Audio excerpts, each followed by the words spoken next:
विनम्र किसान का बेटा था वो दृढ़ता का भंडार।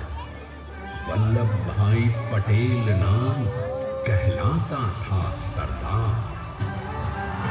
कृषक कार्मिक जनगण से था उसको प्यार अपार। अखिल देश ने उसे रहनुमा किया था स्वीकार। गांधी बापू का शिष्य, सत्य अहिंसा का अवतार, किंतु एक भारत करने को धर लेता हथियार। लौह पुरुष संबोधन था वो लोहे की दीवार। तेज पुंज तुम, शक्ति पीठ तुम, बल का सागर अपरंपार। ऋणी देश का नम्र नमन तुम स्वीकारो सदा।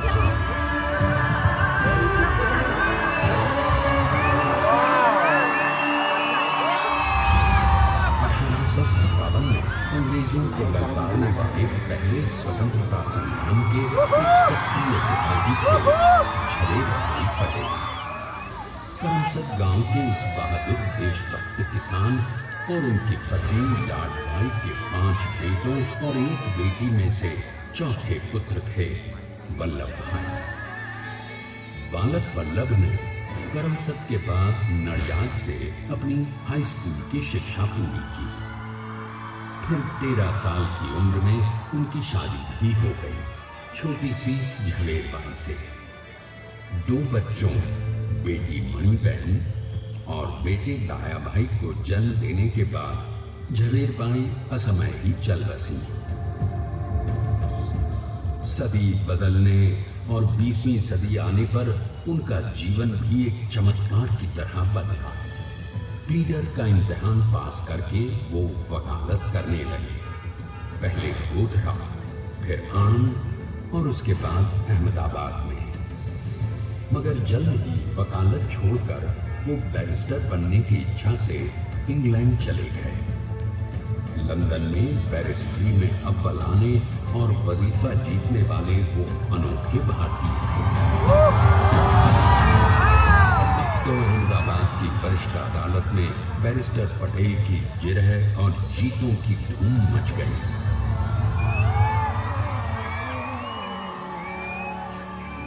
तभी एक युग पुरुष ने वल्लभ भाई के जीवन की धारा ही बदल दी। दक्षिण अफ्रीका में सत्याग्रह के अहिंसक अस्त्र से गोरे शासकों को सबक सिखाकर भारत वापस आए बैरिस्टर मोहनदास करमचंद गांधी से मिलकर वल्लभ भाई ने अपने कुछ वर्षों से सीखे विदेशी व्यवहार और संस्कार हमेशा के लिए त्याग दिए और अब वो अपने खेड़ा के किसानों को हक दिलाने के लिए बापू के साथ आंदोलन में कूद पड़े। अब उनके पैरों में जूते नहीं, गांव की धूल थी। हृदय में भारत भूमि की शस्य श्यामला धरती। मन में थे गांधी और मस्तिष्क में एक नए स्वतंत्र भारत का सपना।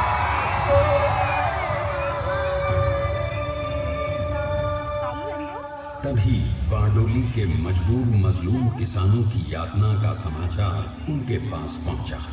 तुरंत वल्लभ भाई वहां पहुंचे और यूं शुरू हुआ भारत का सबसे बड़ा और सफल किसान आंदोलन बारडोली। वल्लभ भाई ने बारडोली के 87,000 किसानों को ऐसा अटल अडिग अचल मनोबल दिया कि अंग्रेजी सरकार हिल गई और 1 बरस के बाद उनका लगान माफ कर दिया गया। अब तो पूरे देश में लोग वल्लभ भाई के नाम की कस्में खाने लगे। स्वयं महात्मा गांधी ने कहा, अब वल्लभ भाई मेरे शिष्य या साथी नहीं, सारे देश के सरदार हैं और देश को मिल गया एक अनोखा असरदार सरदार।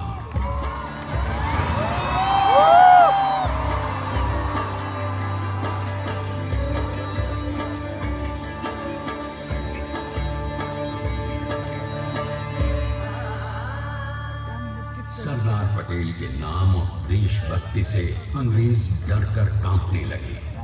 1930 के नमक सत्याग्रह और दांडी कूच में वो बापू से भी पहले गिरफ्तार किए गए। तो सन 1932 में फिर उन्हें बापू के साथ ही जेल में 2 सालों के लिए डाल दिया गया। मगर आजादी के दीवानों को, स्वतंत्रता के परवानों को कौन गिरफ्तार कर पाया है? जेल से छूटते ही सरदार को कांग्रेस के नए राष्ट्र अध्यक्ष पद पर चुना गया और उनकी सरपरस्ती में राष्ट्रवादी भारतीयों ने तमाम ब्रिटिश सूबों में जीत हासिल कर वहां अपनी स्थानिक सरकारें बनाई। किंतु सरदार का सपना केवल सरकार बनाना नहीं था। उनका स्वप्न तो था एक ऐसे नए भारत का जहां हर रंग, हर रूप, हर जात, मजहब, तबके का हिंदुस्तानी एक साथ मिलकर एक ऐसा नया भारत बना सके जहां पूर्ण स्वराज्य के साथ सारे समाज को गरीबी, अशिक्षा, छुआछूत से भी आजादी मिल जाए। इसकी पहली रणनीति थी भारत को अंग्रेजों की गुलामी से आजादी, ताकि भारत के लोगों की अपनी सरकार सबके साथ और सबके विकास के लिए काम कर सके। बापू की अगुवाई में अब देश ने अंग्रेजों को अंतिम चेतावनी दे दी, करेंगे या मरेंगे, क्विट इंडिया, अंग्रेजों भारत छोड़ो। बस फिर क्या था, संघर्ष की रणभेरी बजी। 3 सालों के लिए सरदार पटेल को भी सत्याग्रही नेताओं के साथ जेल में ठूंस दिया गया। 2 सालों के बाद अंग्रेजों को बापू के सभी शिष्यों और साथियों को छोड़ना पड़ा।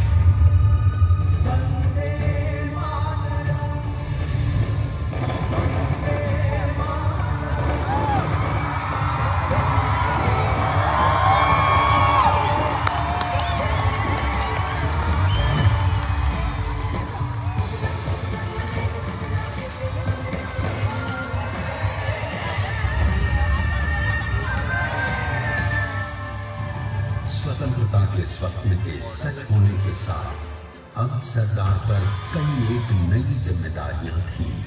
आने वाली आजादी की तैयारी और एक नए भारत के लिए नए लोकतांत्रिक संविधान की संरचना।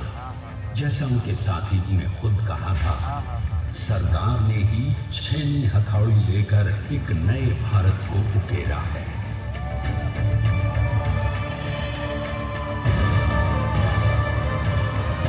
स्वाधीनता तो प्राप्त हुई, लेकिन खंडित भारत में भी उठते विभाजनवादी अंधकार को अभी दूर करना था।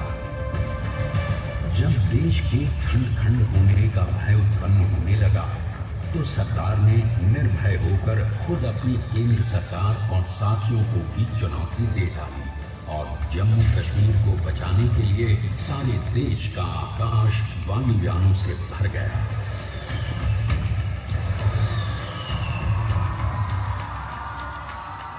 फिर हैदराबाद और जूनागढ़ के भारत में विलयीकरण को पाकिस्तान से चुनौती मिली। सरदार चाहते थे कि देश की 1 इंच धरती अब और विभाजित नहीं होनी चाहिए।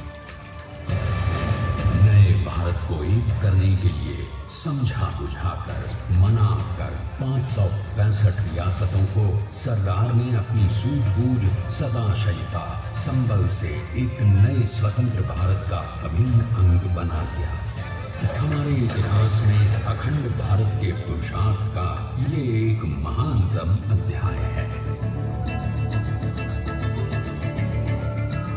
जैसा उन्होंने स्वयं कहा था, हमें नए धागों को पुराने ताने बाने में ऐसे पिरोना है कि एक दूसरे में गूंथ जाएं और बेहतरीन बनावट वाला एक नया भारत उभर कर सामने आ सके।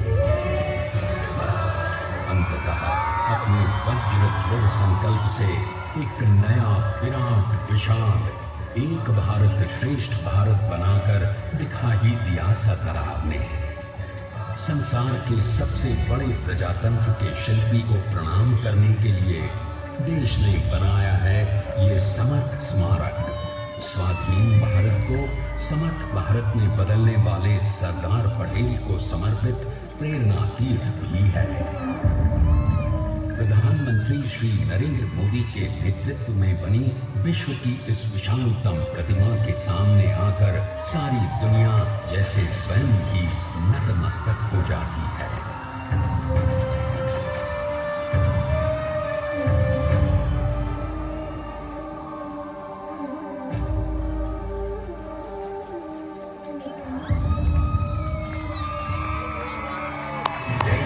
बना गया वो अमित अटल, हरा सका उसे न कोई शत्रु दल।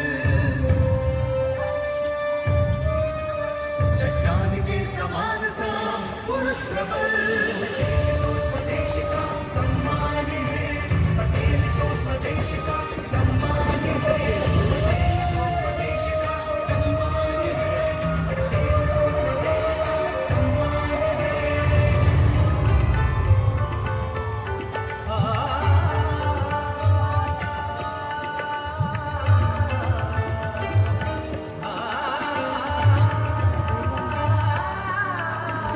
ऊंचाइयां आकाश को छुए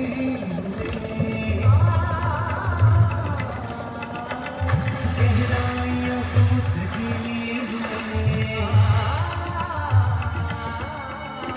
कदम अधिक जमीन पर जमे हुए, पटेल अपनी आन बान शान है, पटेल अपनी आन बान शान है, पटेल तो स्वदेश का सम्मान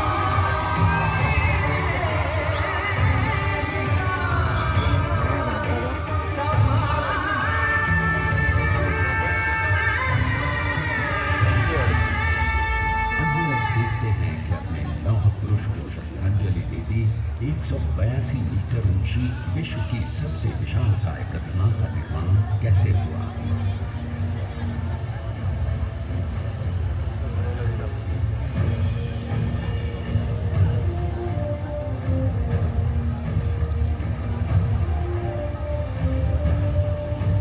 गगन चुंबती इस अद्वितीय अभूतपूर्व प्रतिमा को बनाने के लिए सबसे पहले नदी पर 4500 क्यूबिक मीटर का राफ्ट बना और फिर सीधा 600 फीट का कंक्रीट का वॉल बनाया गया।